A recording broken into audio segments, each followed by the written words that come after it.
5টি প্রশ্নের আগে বলেন কিয়ামতের ময়দানে আদম সন্তানের 2 পা নড়বে না। তাহলে এক অংশ আমি, বাকি অংশ আপনারা। বলেন তো কয় প্রশ্নের আগে কিয়ামতের মাঠে 2 পা নড়বে না? 5টি প্রশ্নের আগে। قال رسول الله صلى الله عليه وسلم لا تزول قدم ابن آدم من عند ربه يوم القيامة حتى يسأل عن 50। কিয়ামতের ময়দানে রবের সামনে থেকে আদম সন্তানের 2 পা নড়বে না। একটু মাথায় আইনেন, একটু চিন্তায় আইনেন যে রবের সামনে আমি দাঁড়িয়ে আছি আর 5 প্রশ্ন আমাকে করা হবে, উত্তর না দেওয়ার আগে নাকি 5 প্রশ্নের আগে আমার 2 পা নড়বে না। এগুলো মাঝে মাঝে চিন্তায় আনবেন আর চিন্তা করবেন। 1 নাম্বার, আন উমরিহি ফিমা আফনা, জীবন সম্পর্কে প্রশ্ন, জীবন কোথায় কাটিয়েছে। 2 নাম্বার, ওয়ান শাবাবিহি ফিমা আবলা, যৌবন সম্পর্কে, যৌবন কোথায় বিনাশ করেছে। 3 নাম্বার, ওয়ান মালিহি মিন আইনা ইকতাসাবা, সম্পদ সম্পর্কে প্রশ্ন করা হবে, সম্পদ কোথা থেকে কামাই করছে। 4 নাম্বার, ওয়াফিমা আনফাকা, সম্পদ কোথায় ব্যয় করেছে। 3 নাম্বার, কোত্থেকে আয়। 4 নাম্বার, কোথায় ব্যয়। 5 নাম্বার, ওয়া বিমাজা আমিলা ফিমা আলিমা, যা জেনেছে জানা অনুযায়ী আমল করেছে কিনা। এই 5 প্রশ্নের উত্তর না দেওয়ার আগে, 5 প্রশ্ন করার আগে আদম সন্তানের 2 পা নড়বে না। প্রিয় ভাইয়েরা, 1 নাম্বার জীবন, 2 নাম্বার যৌবন। 1 নাম্বার জীবন, 2 নাম্বার যৌবন। এর মানে আমার জীবন যৌবনের পুরাটা সময় পাই টু পাই হিসাব আল্লাহর কাছে দিতে হবে। শৈশবকালটা খেল তামাশায় কাটছে। এরপরে আল্লাহ বলছেন ওয়াজিনা, বাহ্যিক চাকচিক্য, এটার দ্বারা উদ্দেশ্য যৌবনকাল। যৌবনকালটা মানুষ শুধু সৌন্দর্যতা তালাশ করে, চাকচিক্য কোথায় এটা তালাশ করে যৌবনকালে। এরপরে আল্লাহ বলছেন ওয়াতাকাসুরুম বাইনা ওয়াতাফাখুরুম বাইনাকুম ওয়াতাকাসুরুন ফিল আমওয়ালি ওয়াল আওলাদ, সন্তান আর সম্পদের আধিক্য নিয়ে গর্ব করা, এটা হলো বার্ধক্যকাল। বয়স বেড়ে গেলে মানুষের গর্বের বিষয় হয়, আমার দোকান আছে এই কয়টা, আমার সন্তান আছে এই কয়জন, আমার নাতি নাতনি আছে 20 জন 22 জন, এগুলো হয় মানুষের গর্বের বিষয়। আল্লাহ এই 3টা কালকে বললেন এই পার্থিব জীবন এটা খেল তামাশা, শৈশবকাল, জিনা বাহ্যিক সৌন্দর্য যৌবনকাল, আর তাফাখুরুম বাইনাকুম ওয়া তাকাসুরুন ফিল আমওয়ালি ওয়াল আওলাদ, সন্তানের আধিক্য আর সম্পদের আধিক্য নিয়ে গর্ব করা, এটা হলো বুড়াকাল, বার্ধক্যকাল। ওই সময় মানুষ এটা বলে, কেউ জিজ্ঞাসা করলে আল্লাহ দিলে আমার 5টা বাড়ি আছে, সন্তান আছে 7 জন, নাতি নাতনি আছে 20 জন 22 জন, এরকম বলে। তো আল্লাহ পাক রব্বুল আলামিন কয় এটাই পার্থিব জীবন। এই সৌন্দর্য কেমন জানো, কামাসালি গাইসিন, আকাশের বৃষ্টির মতো, মেঘের মতো। মেঘ থেকে বৃষ্টি আসে, আসার পর জমিনে বৃষ্টি পড়ে, ওই বৃষ্টি থেকে উদ্ভিদ ওঠে, ওই বৃষ্টি থেকে ফসল হয়। আজাবাল কুফার নাবাতুহু, যেই উদ্ভিদ ফলমূল ফসল বৃষ্টি থেকে উৎপাদিত ফসল কৃষকদেরকে মুগ্ধ করে, আহা খুব সুন্দর হয়েছে ফসল। তাহলে প্রথমে ফসল খুব সুন্দর হলো, সুম্মাইয়া হিজু, এরপর পাকে, আরো খুশি। ফাতারাহু মুসফাররা, তুমি দেখবে যে তা হলুদ বর্ণ ধারণ করে, পিত বর্ণ ধারণ করে। এটা কি সারা জীবন থাকে হলুদ বর্ণটা? পাকার পরে কি সারা জীবন পাকা থাকবে? আল্লাহ বলেন সুম্মা ইয়াকুনু হুতামা, এক পর্যায়ে সব চূর্ণ বিচূর্ণ হয়ে যায়। হঠাৎ দেখা যাবে এই জমিনে কিছুই নেই, ফসল আছে, এক পর্যায়ে ফসল ছিল, ফসল পাকছে, আমরা জমিনের পাশ দিয়ে বলি মাশাআল্লাহ ধানগুলা সুন্দর হয়েছে, কিন্তু একটা পর্যায়ে দেখি ধান টান কিছুই নেই। তো আল্লাহ বলেন এই দুনিয়াটা এমন, সৌন্দর্য তুমি দেখতেছো কিছুকাল, এরপর দেখবা সব শেষ হয়ে যাচ্ছে নিমিষে। কৃষক তার সৌন্দর্য, ফসলের সৌন্দর্য দেখে, এটা সাময়িক সময়, সব সময় সৌন্দর্য থাকবে না, শেষ হয়ে যাবে। তোমার এই জীবনটা একটা সময় শৈশবকাল কাটিয়েছ, এরপরে যৌবনকাল, তুমি ভাইবো না সারা জীবন যৌবনকাল থাকবে। হঠাৎ বুড়া হবা, এক পর্যায়ে তুমি শেষ হয়ে যাবা। ক্ষেতের সুন্দর ফসল যেমন থাকে না, শেষ হয়ে যায়, তুমিও থাকবা না, শেষ হয়ে যাবে। এটা আল্লাহ বুঝাইলেন। শেষে আল্লাহ বলেন ওয়ামাল হায়াতুদ দুনিয়া ইল্লা মাতাউল গুরুর, পার্থিব জীবন ধোকার কিছু উপকরণ ছাড়া আর কিছু না। পার্থিব জীবন ধোকার কিছু উপভোগ করা ছাড়া আর কিছু না। দুনিয়াতে মানুষকে শয়তান শুধু ধোকার মাধ্যমে আখিরাত থেকে বিমুখ করে রাখতে চায়। আল্লাহ আমাদের সকলকে হেফাজত করেন। এই হলো পার্থিব জীবন। দেখেন দুনিয়াতে হালাল সম্পদ কামাই করা নিষেধ না, কিন্তু হালাল সম্পদ কামাই করতে গিয়ে আখেরাত ভুলে যাওয়া এটা অন্যায়। হালাল সম্পদ কামাই করা নিষেধ না, কিন্তু হালাল সম্পদ আপনি কামাই করতে গিয়ে আখেরাত ভুলে গেলেন, এটা হবে না।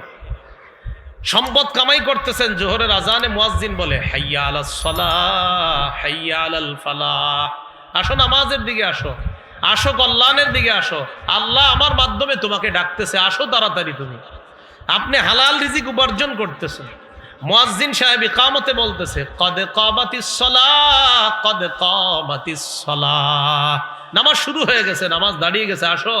ওই মুহূর্তে দোকানের শাটার লাগিয়ে নামাজে চলে যাওয়া, এইটা হলো আপনি দুনিয়া সঠিকভাবে কামাই করা। যে আপনি দুনিয়া কামাই করতে গিয়ে আখেরাত ভুলে যান নাই, এটার নাম দুনিয়া যদি হয় তাহলে ঠিক আছে। দুনিয়ার হালাল সম্পদ কামাই করতে গিয়ে আপনি আখেরাত ভুলেন নাই, কিন্তু নামাজের পর নামাজ যাচ্ছে, আজানের পর আজান হচ্ছে, আর আপনি সম্পদ কামাই করতেছেন, আর কেউ জিজ্ঞাসা করলে বলেন আমি কি হারাম খাই? ঠিক আছে, আপনি হালালই খান, তো আখেরাত তো ভুলে যাচ্ছেন।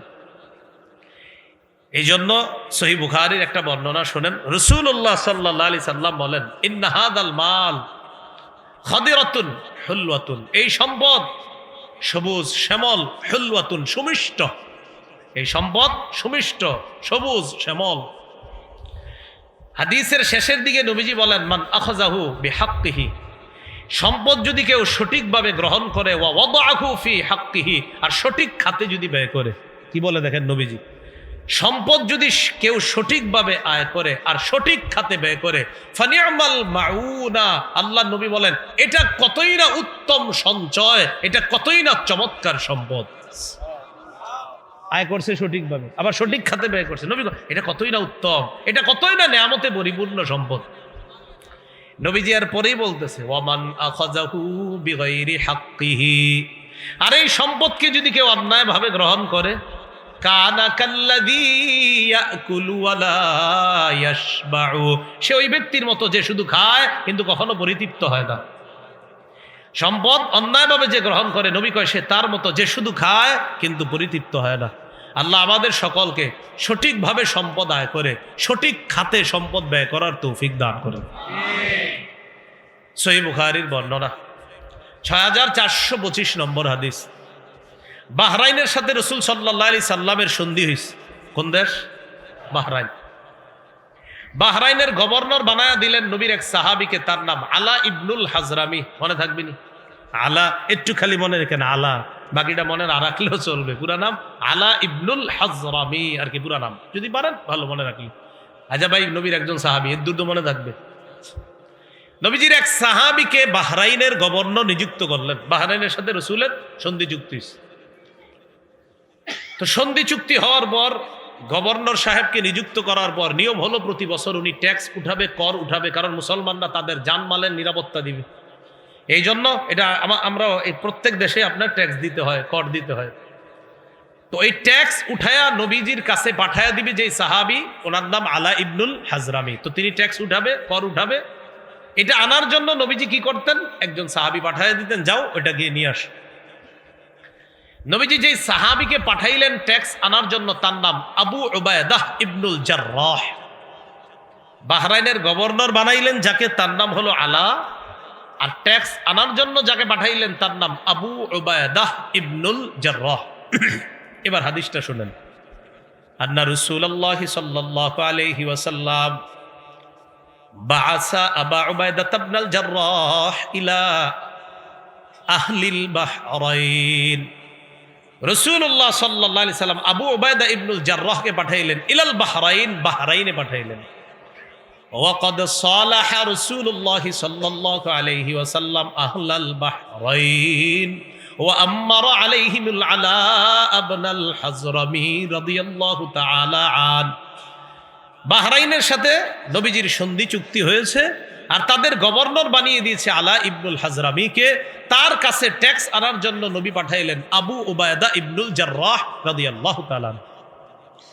তা আবু উবায়দা ইবনুল জাররাহ রাদিয়াল্লাহু তাআলা ট্যাক্স নিয়ে মদিনায় চলে আসছে। ফাকাদিমা আবু উবায়দা বিমাল।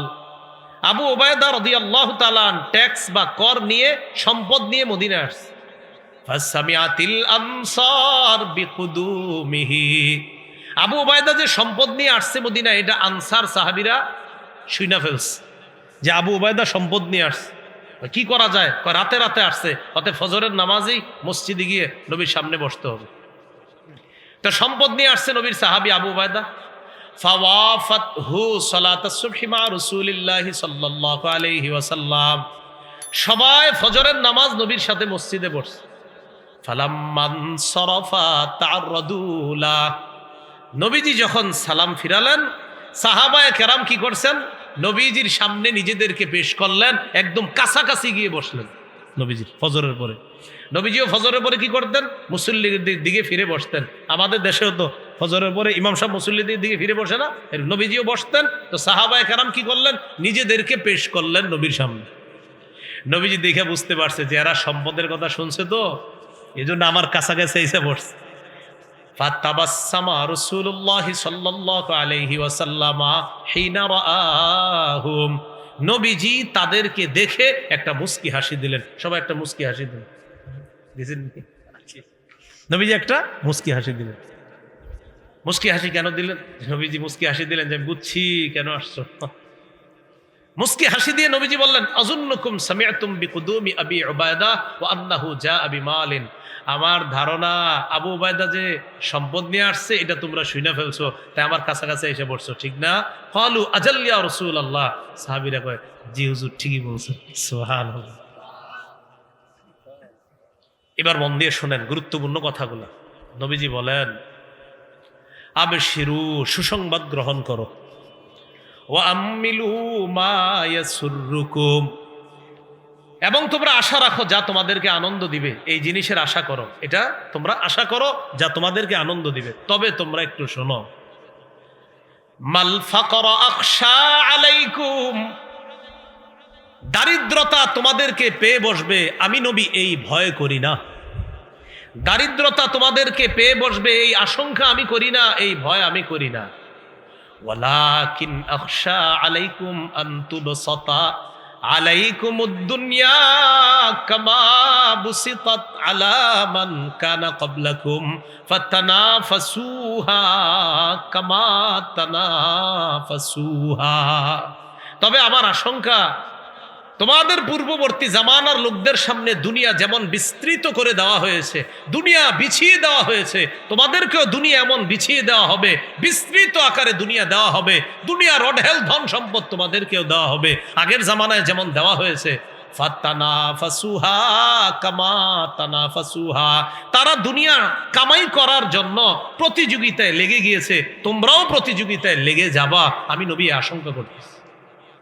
দারিদ্রতার আশঙ্কা করি না, বরং তোমাদেরকে অত সম্পদ দেওয়া হবে যেমন সম্পদ পূর্ববর্তীদেরকে দেওয়া হয়েছে। কিন্তু তারা সম্পদ পাওয়ার আশায় এমন প্রতিযোগিতা করছে, প্রতিযোগিতা করতে করতে ওয়াতুলহিয়াকুম কামা আলহাতহুম, এক পর্যায়ে দুনিয়া তাদেরকে আখিরাত থেকে বিমুখ করে দিয়েছে, তোমাদেরকেও দুনিয়া আখিরাত থেকে বিমুখ করে দিবে, আমি নবী আশঙ্কা করতেছি। হাদিস থেকে কি শিখলাম দেখেন তো? প্রথমে নবী বলছে আবশিরু, সুসংবাদ গ্রহণ করো, সাথে সাথে বলছে এমন সম্পদের আশা করো যা তোমাদেরকে আনন্দ দিবে। তাহলে তো ভালো কথাই বলছে নবী। একটু পরে আবার বলতেছে তোমাদেরকে দারিদ্রতা পেয়ে বসবে, এই ভয় আমি করি না। তোমাদের সামনে অঢেল ধন সম্পদ দেওয়া হবে, অতীতের জামানায় যেমন দেওয়া হয়েছে, এখানেও সমস্যা না। সমস্যাটা হলো কি?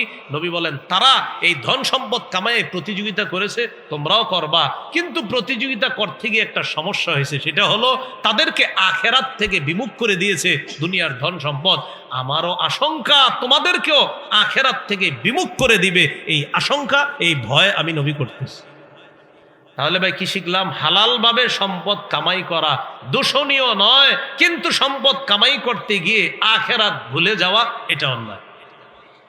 নবীজি দেখে প্রথমে বলছে কিন্তু সুসংবাদ গ্রহণ করো, তার মানে ঠিক আছে দুনিয়া হালালভাবে কামাও, ঠিক আছে, কিন্তু শেষে আবার বলছে দুনিয়া কামাই করতে গিয়ে অতীত জামানার লোকেরা আখেরাত থেকে দূরে সরে গেছে, তোমরাও দূরে সরে যাবা, এটা আমার আশঙ্কা হয়। তাহলে আমরা হাদিস থেকে দুইটা গুরুত্বপূর্ণ শিক্ষা শিখলাম। এক, দুনিয়া কামাই হালালভাবে নিষেধ না, দুনিয়া কামাই করতে গিয়ে আখেরাত ভুলে যাওয়াটা নিষেধ। তাহলে আখেরাত ভুলে যাওয়া যাবে না। কি শিখলাম? আখেরাত সামনে রাখবো, এরপর দুনিয়া কামাই করবো, বলেন ইনশাআল্লাহ। তাহলে আমরা দুনিয়াতে বৈধভাবে সম্পদ কামাই করব ঠিক, কিন্তু আমাদের সামনে থাকবে আখেরাত।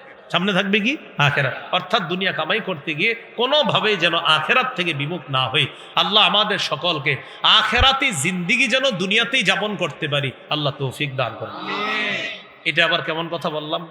প্রথমে একটু আমার সাথে বলেন, বলেন দুনিয়ার সন্তান, আখেরাতের সন্তান। কয় ধরনের সন্তান বললাম? একটা দুনিয়ার সন্তান আর একটা আখেরাত। আচ্ছা, এবার হাদিস শুনুন। সহিহ বুখারীর 6417 নম্বর হাদিস।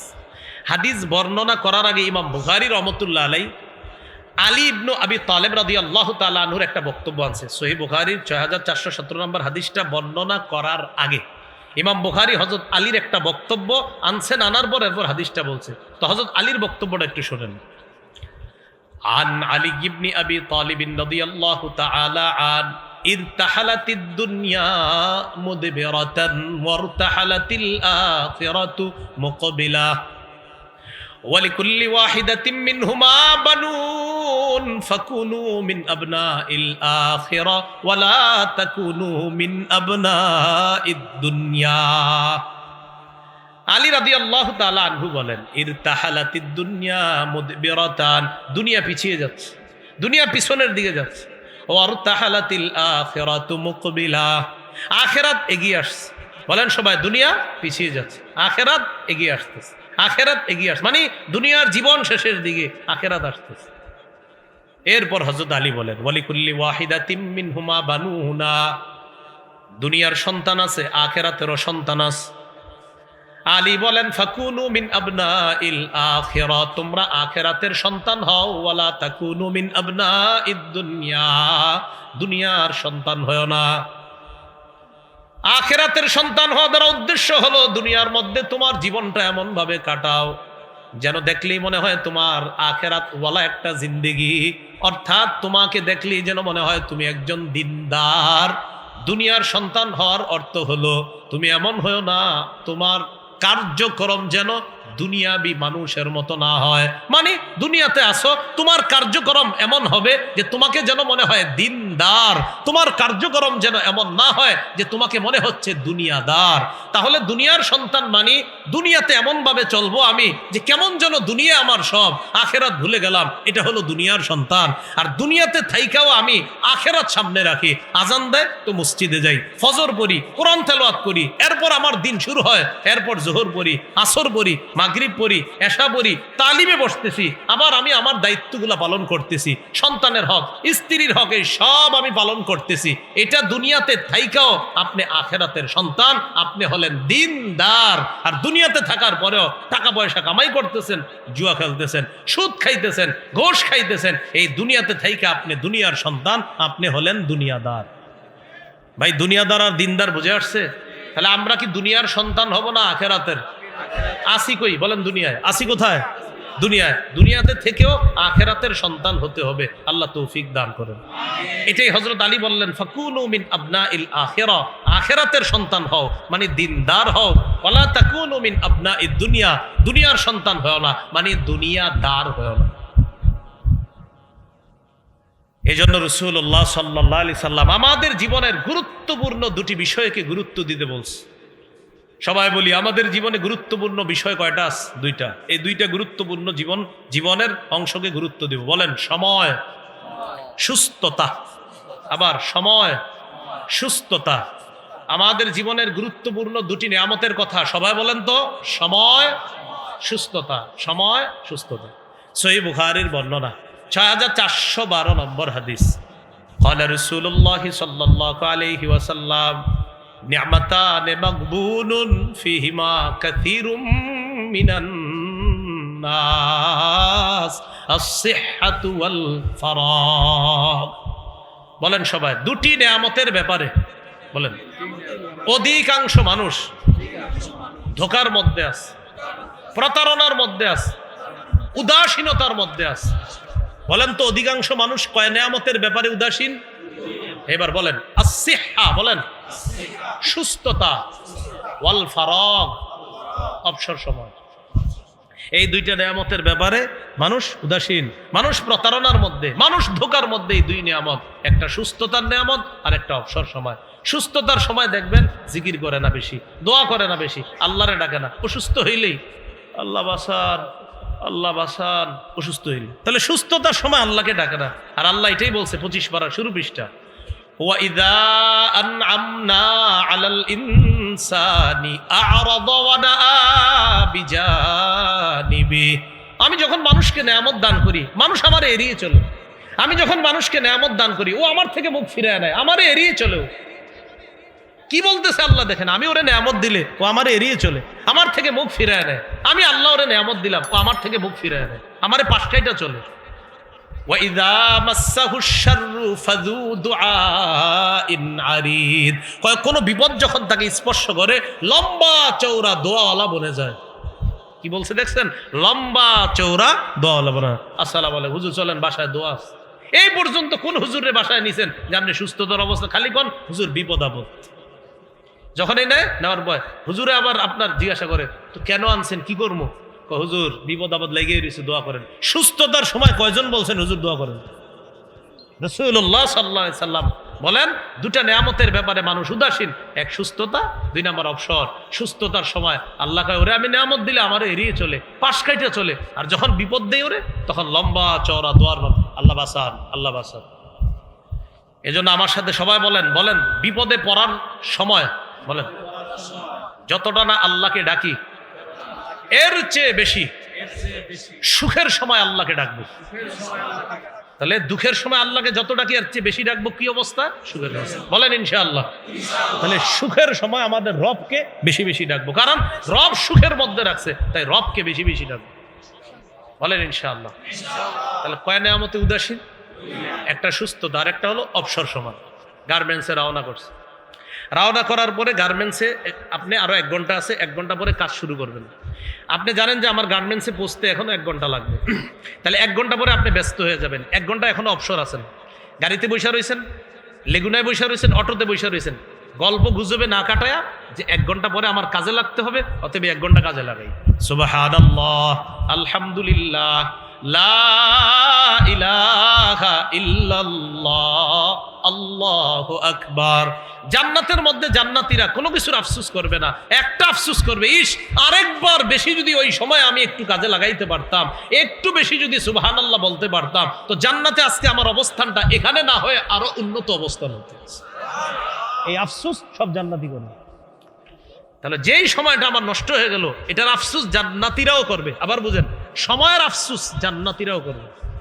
তাহলে কয় নেয়ামতে আমরা উদাসীন? একটা সুস্থতা আর একটা সময়, সময় কাজে লাগাবো। রাসূলুল্লাহ সাল্লাল্লাহু আলাইহি সাল্লাম বলেন, 5টি জিনিসের পূর্বে 5টি জিনিসকে মূল্যায়ন করো। বলেন তো কয়টা বিষয়কে মূল্যায়ন করব? 5টি। কয়টার আগে? 5টার আগে।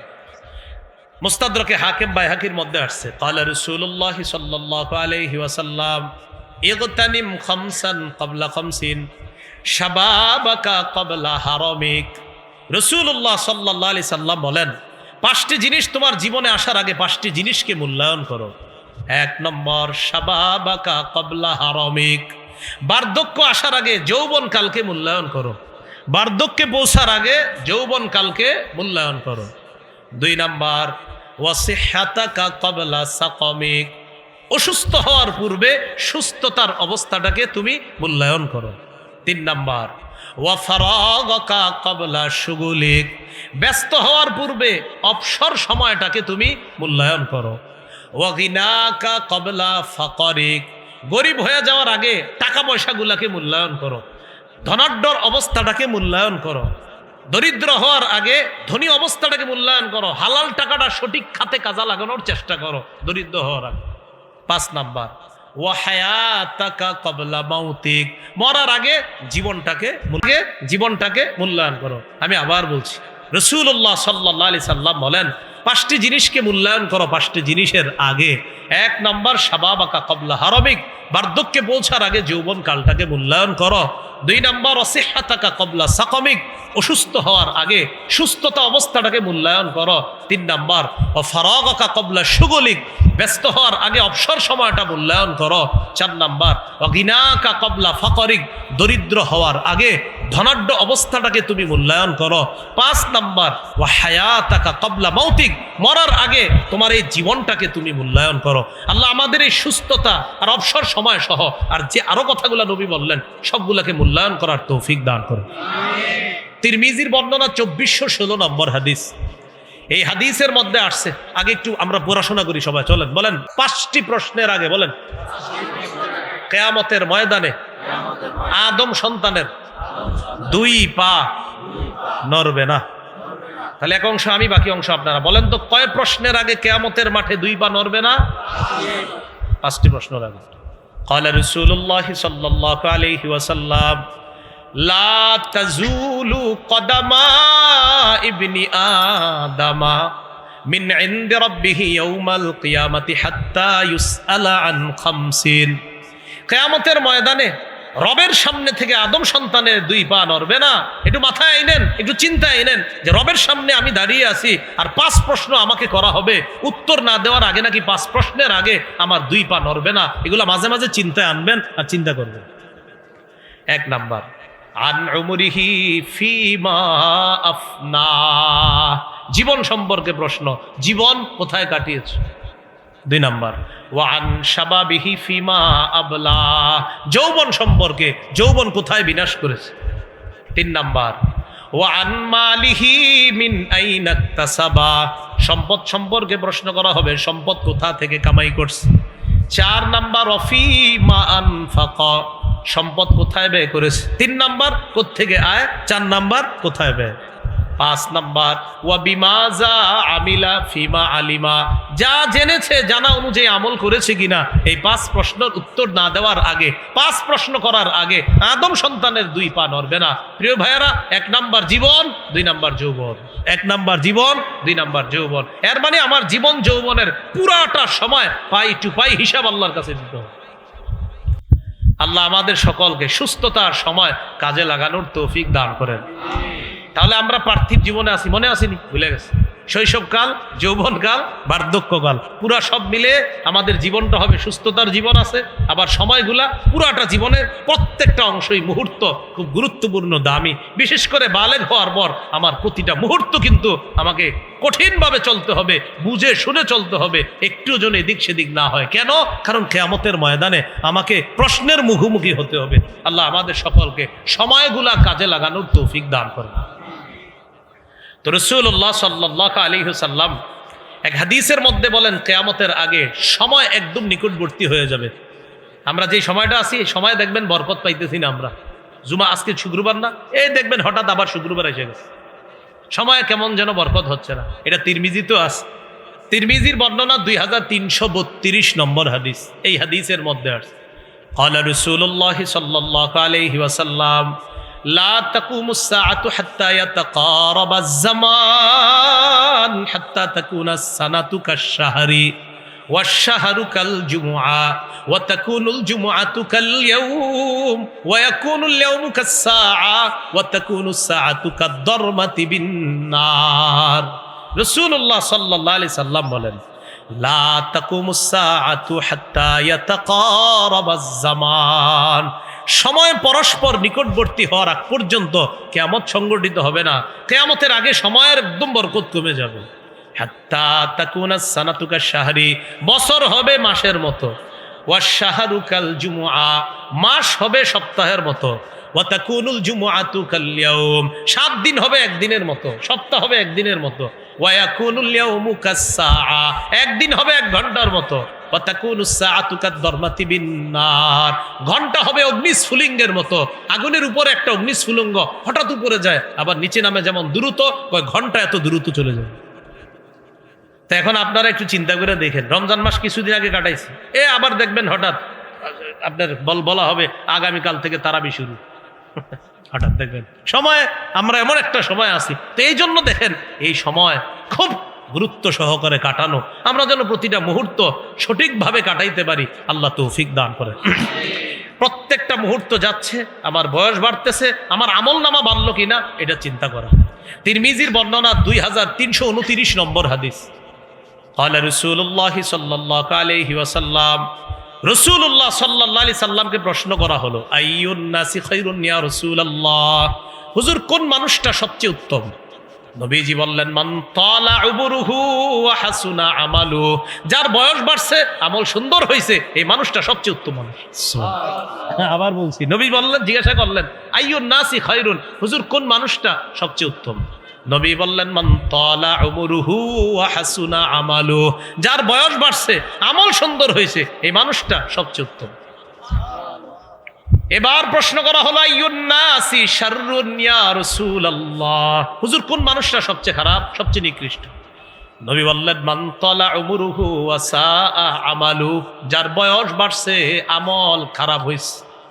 বয়স বাড়ছে আমল খারাপ, কাকায় চা খায় খালি বয়ে বয়ে। কেউ কাকা নামাজে যাইতেন না? আরে জামু যাও তুমি, হ্যাঁ কাকা নামাজে চলেন, দাওয়াত দিতেছে, আসমু যাও। আরে কাকা আপনার বয়স তো 60-70 হয়ে গেছে, আসেন না। তুমি বেশি বুঝো, কাকা নামাজে আসেন, নামাজে আসেন। আল্লাহ রসুল বলছে সবচেয়ে নিকৃষ্ট এই মানুষ যার বয়স বাড়ছে তার আমল খারাপ, এই মানুষ সবচেয়ে নিকৃষ্ট। এই জন্য মুরব্বী যারা আছে অনেক, মাশাআল্লাহ বেশিরভাগ মুরব্বী তো মাশাআল্লাহ নামাজ পড়ে, কিন্তু যেই মুরব্বী কয়েকজন নামাজে আসতেছে না, যেই মুরব্বীদেরকে নামাজের দাওয়াত দিলে বলে বেশি বুঝো ইত্যাদি বইলা বলে যে তুমি যাও, আমার চেয়ে বেশি বুঝো, তোমার চেয়ে বয়স আমার কম, সাথে সাথে আপনি বলবেন কাকা আপনার বয়স আসলেই বেশি, কিন্তু নবীজি হাদিসে বলছে যার বয়স বেশি আর আমল খারাপ সে সবচেয়ে নিকৃষ্ট, এটা নবী বলছে, নবী হাদিসে বলছে। তাহলে বয়স বাড়তেছে আর আমল খারাপ হইতেছে, নবী বলেন এটা শাররুন, এটা সবচেয়ে নিকৃষ্ট। আল্লাহ আমাদের জীবনের প্রত্যেকটা মুহূর্ত কাজে লাগানোর তৌফিক দান করেন। তো বলছিলাম শৈশবকাল, যৌবনকাল, বার্ধক্যকাল, এটা হলো জীবন। আল্লাহ বলছেন এইভাবে ওমাল হায়াতুদ দুনিয়া ইল্লা মাতাউল গুরুর, এই পার্থিব জীবন ধোঁকার একটা জায়গা ছাড়া আর কিছু না। তাহলে এবার আমার সাথে বলেন, বলেন প্রকৃত জীবন আখিরাতের জীবন। আবার প্রকৃত জীবন কোন জীবন?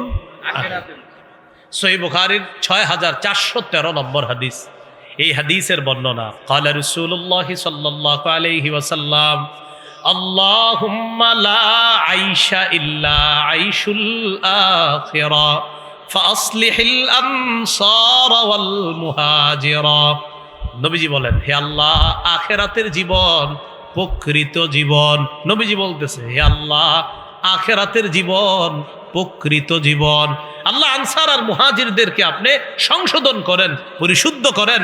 আমার সাহাবী আনসার মুহাজিরদেরকে তাদেরকে সংশোধন করেন, তাদেরকে পরিশুদ্ধ করেন। নবীর এই দোয়া আল্লাহ এত কবুল করছে যে সাহাবায়ে কেরামের প্রতি আল্লাহ এত খুশি হয়েছে, তাদের জীবনের প্রতি আল্লাহ এত খুশি।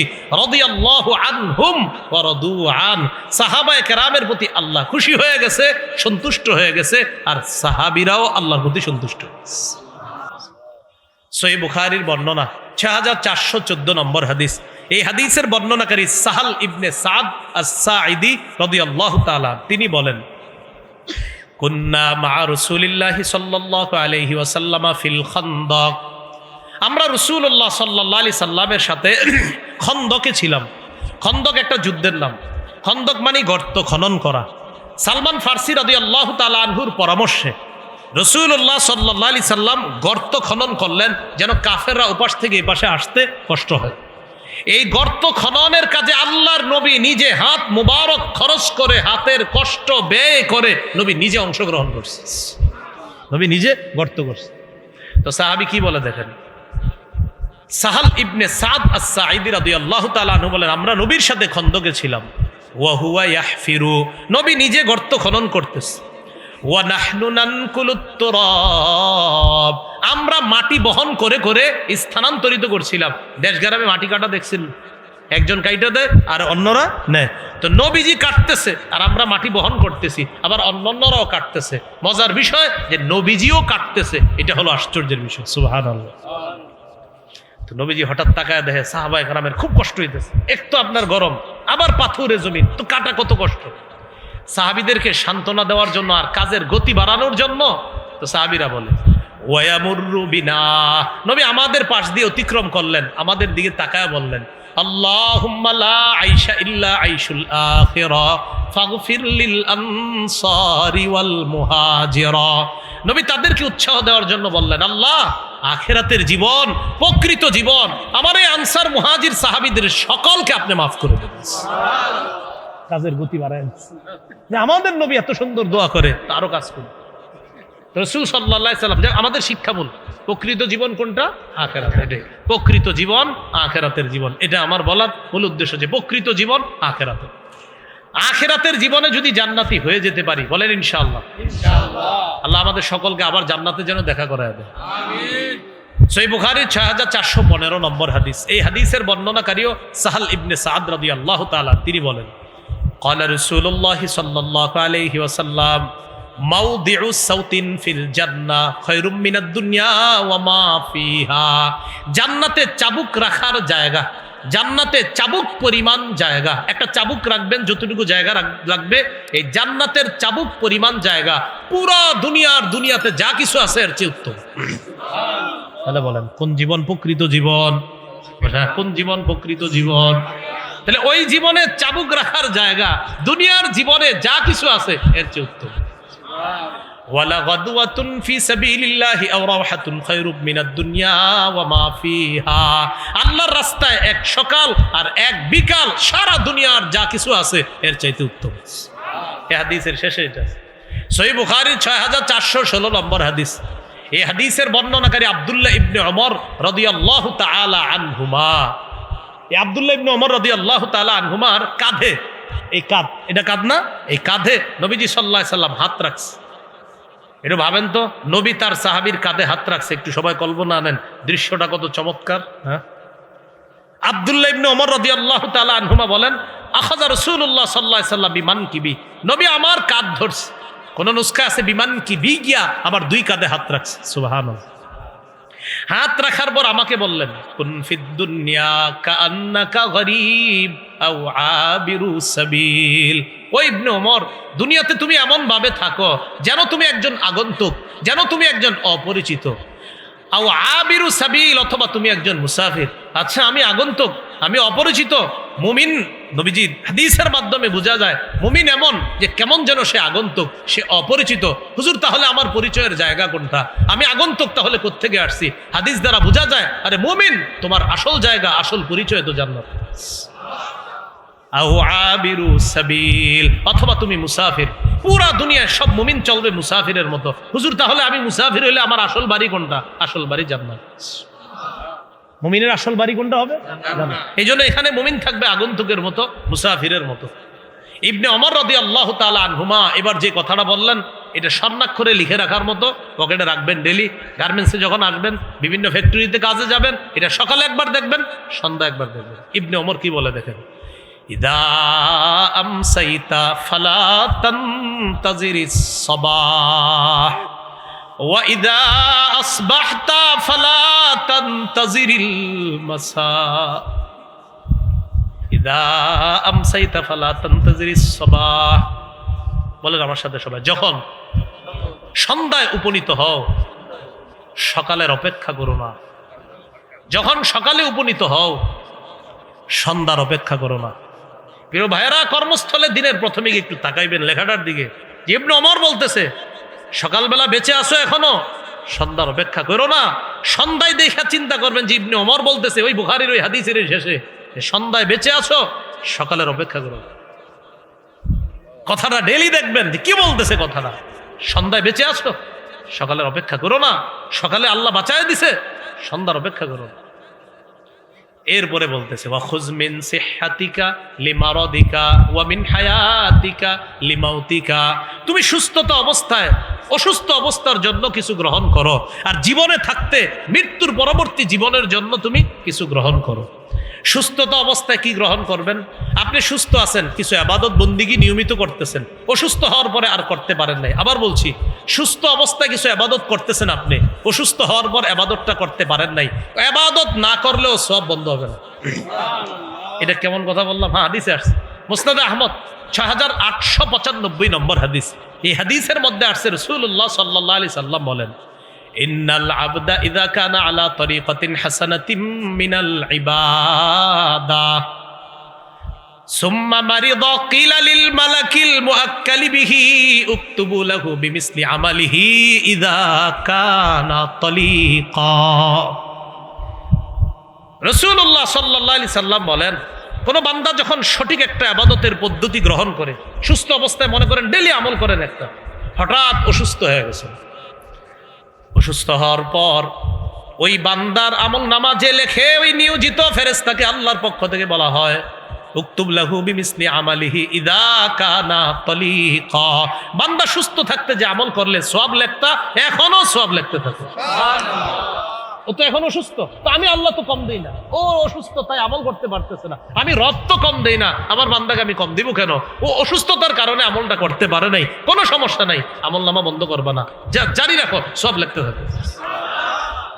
এই জন্য সুস্থ অবস্থায় বললাম ওই যে আমরা খালি অসুস্থ হইলে আল্লাহরে ডাকি, সুস্থ অবস্থায় বেশি বেশি ইবাদত করবেন, তাহলে কি হবে যে আপনি প্রতিদিন একটা ইবাদত করেন, প্রতিদিন হঠাৎ অসুস্থ হয়ে গেছেন, আল্লাহ তো জানে যে আমার এই বান্দা সুস্থ থাকলে আমলটা করতো, এই ফেরেশতারা সওয়াব লেখা বন্ধ করো না, আমার বান্দা অসুস্থ তাই না আমলটা পারছে না করতে, বাস সওয়াব লিখতে থাকে। আল্লাহ আমাদেরকে কথাগুলা বোঝার তৌফিক দান করেন। তো বলছিলাম প্রকৃত জীবন কোনটা? আখেরাতের জীবন। এই আখেরাতের জীবনটা সামনে রেখে দুনিয়ার জীবনটা কাটানোর চেষ্টা করা, আল্লাহ তৌফিক দান করে। আব্দুল্লাহ ইবনে মাসউদ রাদিয়াল্লাহু তাআলা আনহুর বর্ণনা, রাসূলুল্লাহ সাল্লাল্লাহু আলাইহি সাল্লাম হাদিসের মধ্যে বলছে, লম্বা হাদিস, এই হাদিসে আল্লাহ রাসূল সাল্লাল্লাহু আলাইহি সাল্লাম দুনিয়া আর আখেরাতের মানুষগুলা তারা কিভাবে কাটাবে, কত সুন্দরভাবে তাদের জীবনটা হবে, এই ব্যাপারে লম্বা আলোচনা বুখারীর হাদিসের মধ্যে আছে।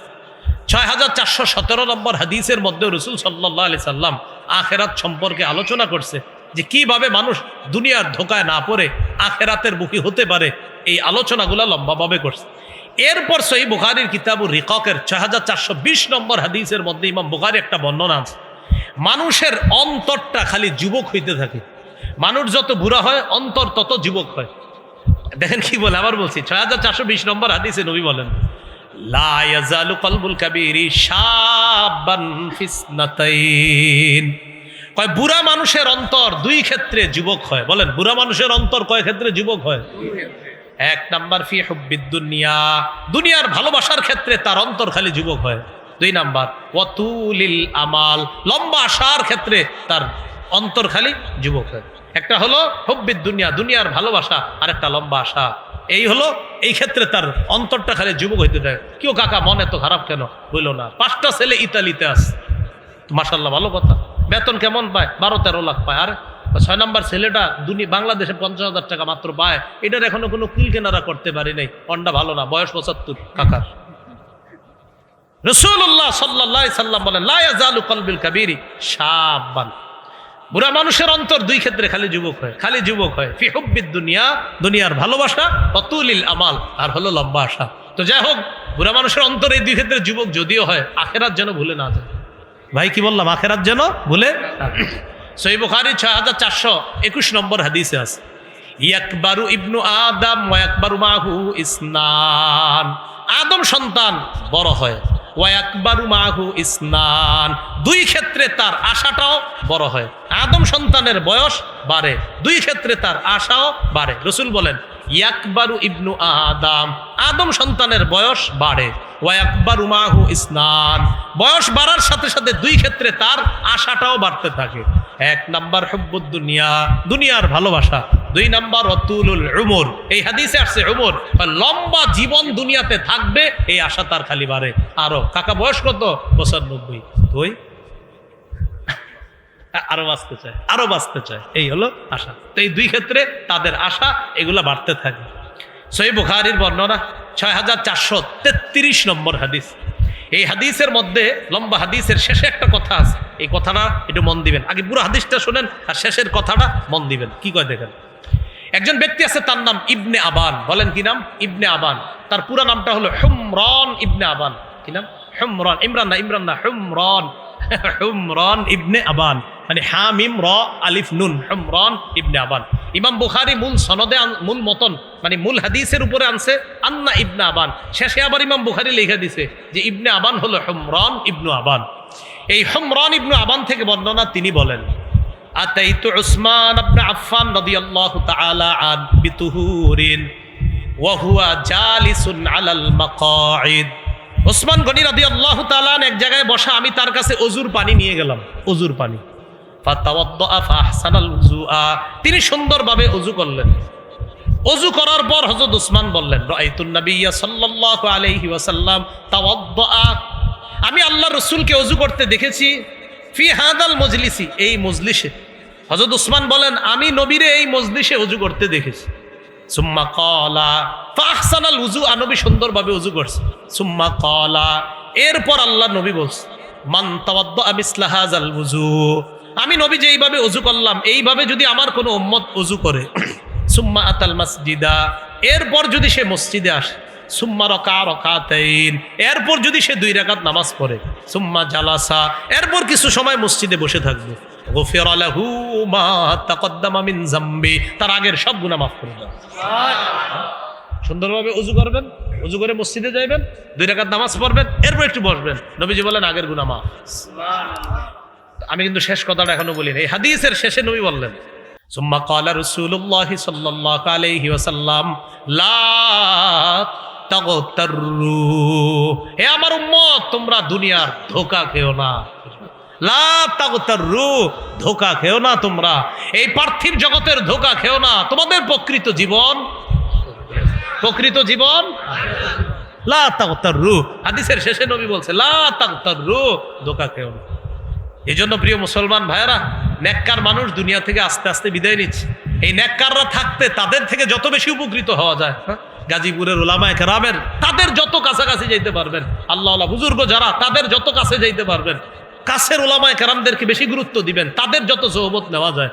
সহিহ বুখারী 6434 নম্বর হাদিসে আছে ইয়াযহাবুস সালিহুনা আল আউয়াল ফাল আউয়াল, নেককার মানুষ একে একে চলে যাবে। নবী বলেন ইয়াযহাবুস সালিহুনা আল আউয়াল ফাল আউয়াল, নেককার মানুষগুলো একে একে চলে যাবে। রাসূলুল্লাহ সাল্লাল্লাহু আলাইহি সাল্লাম বলেন নেককার মানুষগুলো একে একে চলে যাবে। এই কথা বলার পর নবী বলেন ওয়া তাবকা হুফালাতুন কাহুফালাতিশ শাঈরি আওয়াত তামরি, এরপর অব্যবহার্য খেজুরের অংশের মতো কিছু অপদার্থ মানুষ বেঁচে থাকবে। ভালো মানুষগুলা চলে যাবে, হুফালা, যেগুলা বেঁচে থাকবে সব অকেজু অপদার্থ, এরা কাজের মানুষ না। লা ইউবালিহিমুল্লাহু বালাতান, আল্লাহ তাদেরকে কোনো গ্রাহ্যই করবে না, এদেরকে আল্লাহ কোনো গ্রাহ্য করবে না। ভাই নেককাররা কিন্তু চলে যাচ্ছে। আপনি দেখেন গত 2-3 বছরে আমাদের দেশে বড় বড় বুজুর্গ আলেমরা বিদায় নিচ্ছে, হ্যাঁ অনেক।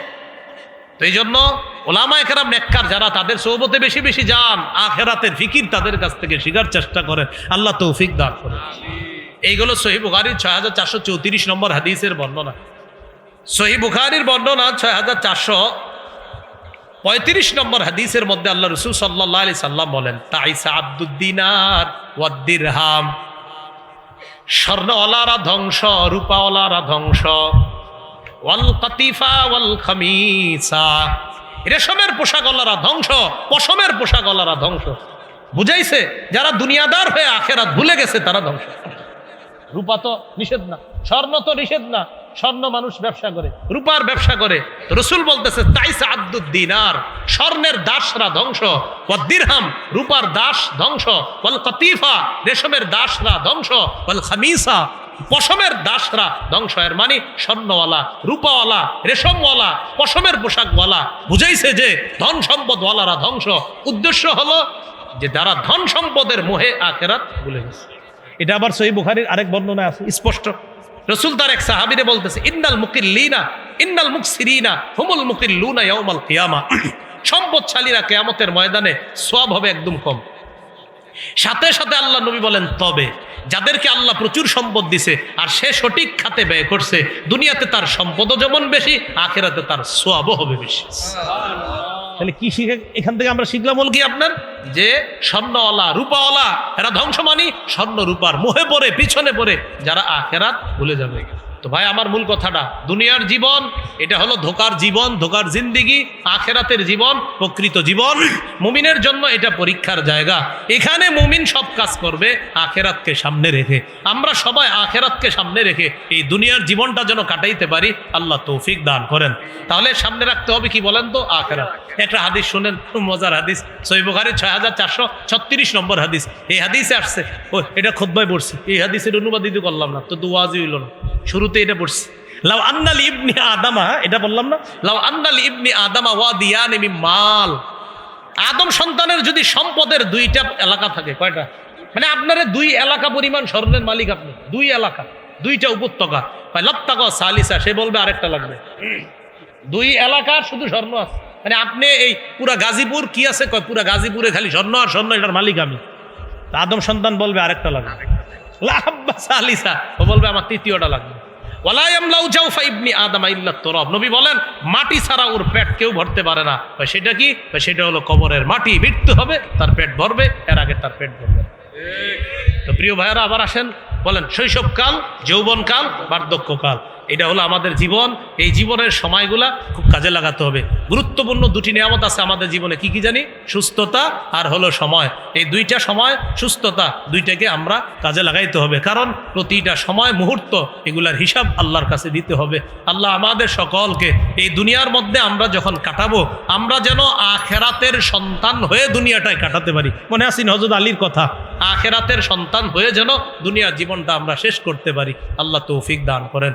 সুবহানাল্লাহি ওয়া বিহামদিহি, সুবহানাকাল্লাহুম্মা ওয়া বিহামদিকা, আশহাদু আল্লা ইলাহা ইল্লা আনতা, আস্তাগফিরুকা ওয়া আতুবু ইলাইক।